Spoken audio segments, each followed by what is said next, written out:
नमस्कार, स्वागत है आप सभी दर्शकों का। मैं इस वक्त दिल्ली के विकासपुरी विधानसभा सैनिक इनक्लेव में मौजूद हूं। साथ ही हमारे सुरेश प्रधान जी हैं जो कि भारतीय जनता पार्टी से हैं और कई समय से भारतीय जनता पार्टी की सेवा में लगे हैं और आज पार्टी में मंडल अध्यक्ष की जिम्मेदारी मिली आपको। बहुत बहुत स्वागत है सबसे पहले आपका। नमस्कार जी। सबसे पहले क्या कहना चाहते हैं अपनी पूरी टीम को सर? इतने कार्यकर्ताओं में से आपको एक जिम्मेदारी सौंपी मंडल अध्यक्ष की, तो किस तरह महसूस कर रहे हैं, कैसा लग रहा है? नहीं, अच्छा है। कुल मिला के भाई हमारे जो कार्यकर्तागण हैं सब जानते हैं कि कर्म पे आदमी को आगे बढ़ने की उम्मीद होती है और काम नहीं है तो कुछ भी नहीं है, क्योंकि संगठन काम से चलता है, मेहनत से चलता है, लगन से चलता है। और संगठन में मैं लगातार जुड़कर काम करता रहा, इसलिए लोगों ने शायद समझा कि हाँ मैं इस पद के लायक हूँ, इन्होंने चुना। और मेरे को भी इस चीज़ का विश्वास हुआ कि कर्म के आगे कुछ नहीं है। बिल्कुल सही बोला आपने। तो आगे की जो भी रूपरेखा है, आगे के जो लक्ष्य है सर अपने सैनिक इनक्लेव के लिए, वो क्या सोचा आपने आगे का? आगे ये सोचा है कि अपने क्षेत्र का विकास कराना है। हमारे जैसे अब इस बार विधानसभा 27 साल पहले दिल्ली में सरकार बनी है और हमारे विकासपुरी विधानसभा में पहली बार जो विधायक बना है वो 32 साल में बना है। तो 32 साल में जब बना है तो 32 साल का ये एक्सपीरियंस रहा है कि कार्यकर्ता बहुत ज़्यादा मायूस हो चुके थे और इस बार एकजुट होकर बड़ी मेहनत के साथ, बड़ी लगन के साथ इन्होंने मेहनत करी। और उन सभी कॉलोनी वासियों का भी बहुत बहुत धन्यवाद जो 32 साल बाद हमारा एक विधायक बना और विधायक के बाद भी हमें एक इस विधानसभा में मंत्री के पद पे ही मिला।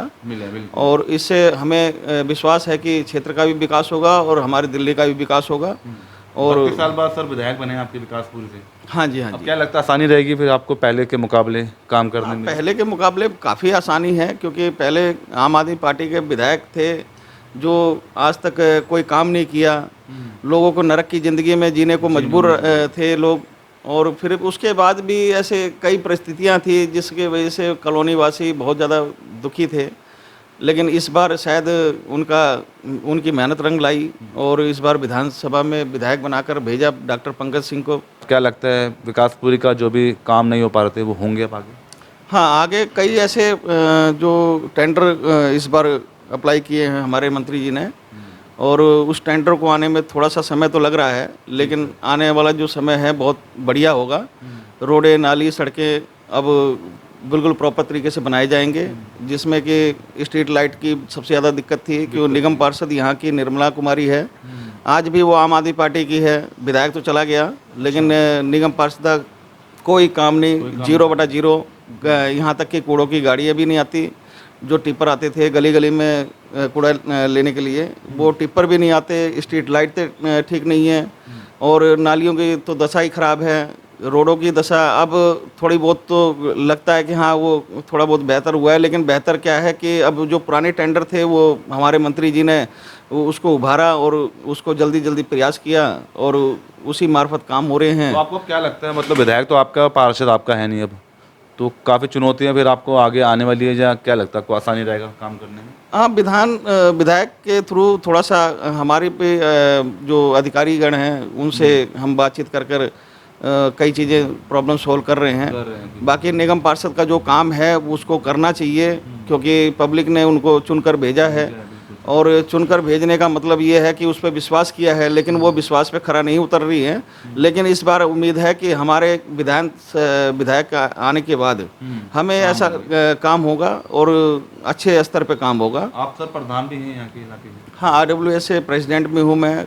पिछले करीब 14 साल से मैं इस RWA का प्रेसिडेंट भी। क्या काम कर रहे हैं वैसे प्रधान के नाते कॉलोनी के लिए आपने, मतलब क्या कदम उठाए हैं आपने? इस समय तो अभी शुरुआत है, क्योंकि अब विधायक अपना बना है। क्योंकि पार्षद जब थे तो उस समय बहुत से ऐसे काम थे, स्ट्रीट लाइट है, नालियाँ साफ कराना, उस सीवर के ढक्कन और उसके हंसुली वगैरह वो लगवाना, नए सिरे से सेक्शन मशीन आती थी, वो बड़ी बड़ी गाड़ियाँ उनसे सीवर की नालियों की पूरी वो सफाई करवाते थे, सील्ड निकलवाते थे। बरसात से पहले, आने से पहले ही सील्ड हम निकलवा दिया करते थे। मतलब आप प्रधान थे 14 वर्षों में, कोई काम नहीं हो पा रहे थे सर, क्योंकि पार्षद कोई और पार्टी के थे और आज आज वैसे भी हम अपने एफर्ट्स से आरटीआई डालकर कैसे भी उसको अधिकारियों के थ्रू हम काम करा लेते थे। ऐसा कुछ नहीं है कि निगम पार्षद के ही रहने से ही हम काम, क्योंकि अधिकारी गण भी हैं, वो भी इस समाज के हिस्से हैं और हिस्सा होने के कारण उनसे भी काम लिया जाता है। और ये तो मालिक बनाए के जो बैठाए हैं, तो इसका मतलब ये अपनी मनमानी के चलते अगर ऐसा काम करेंगे तो पब्लिक क्यों चुन के भेजेगी। तो आने वाले समय तो बहुत विपरीत, पहले पिछले समय तो बहुत विपरीत थे, लेकिन अब थोड़ा सा लग रहा है कि हाँ, अब दिल्ली का विकास होगा। और हमारे मोदी जी ने तो बहुत ऐसे प्लान किए हुए हैं कि इस क्षेत्र का और पूरी दिल्ली का जो ट्रैफिक है वो डाइवर्ट हो जाएगा। उसके वजह से यहाँ ट्रैफिक की समस्या बहुत कम आने वाली है। इसको देखते हुए सैनिकों के सम्मान के लिए लगातार आप तिरंगा यात्राएं निकाल रहे हैं। हाँ, हमारा ये 13 से 23 तक का प्रोग्राम रखा गया है पार्टी की तरफ से जगह जगह पर, और पूरी दिल्ली में ही हर मंडल पे ये प्रोग्राम रखा गया है, ताकि लोगों में ये भावना आए कि सेना ने हमारे लिए जो काम किया है, हमारी रक्षा करी है।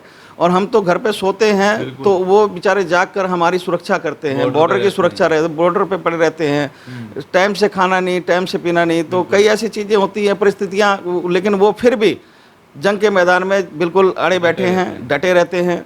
जिसके आज मैं कह रहा हूँ जितनी प्रशंसा की जाए उतनी कम है, क्योंकि सेना को इतनी ताकत मिल गई है मोदी जी की तरफ से कि आने वाले समय में कोई भी कंट्री हमारे पर उंगली उठाने में एक बार को सोचेगी, क्योंकि ताकतवर देश बनता जा रहा है। बहुत नया भारत, ये नया भारत की शुरुआत जो हमारे मोदी जी ने करी है, और 2047 का जो उन्होंने प्रण रखा है कि इसको विकसित देश बनाना है, क्योंकि हम अभी इस समय विकासशील में हैं, अभी कई ऐसे प्रोग्रेस में लगे हुए हैं।